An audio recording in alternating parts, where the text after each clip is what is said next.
Il solo fatto che una casa editrice vicina a Casa Pound, perché poi anche quello definiamo, non è un'emanazione diretta del partito, No, certo. ci sono dei militanti di Casa Pound che hanno un ruolo all'interno di questa casa editrice. Questo rende impossibile, di cosa stiamo parlando? Uno stand di Altaforte alla Fiera del Libro.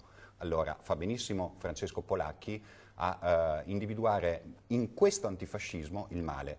Definiamo cosa si intende. L'antifascismo è quei censori che decidono da 70 anni in Italia ogni tipo di limite ideologico e di pensiero, cioè questo si può fare, questo non si può fare. Al di là di qualsiasi regolamento, al di là di qualsiasi legge, al di là di qualsiasi codice penale, piuttosto che è una censura molto più stretta di quelle che sono le leggi. Le leggi permettono a Casa Pound di esistere. Come sinistra noi abbiamo detto no a questi incontri con persone che sono fasciste, cioè si dichiarano fasciste. Noi le abbiamo avute a Milano a fare il saluto fascista in piazza San Babila, dove, ecco, dicendo onore a Benito Mussolini, insomma, ecco, siamo a questo livello.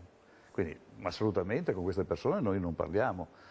E ci sono provvedimenti, si va in tribunale per questo, quindi non è mica vero che questi qua hanno l'autorizzazione a partecipare, certo che ce l'hanno, però ci sono provvedimenti che stanno andando avanti e che probabilmente li mettono anche fuori dalla Costituzione, insomma.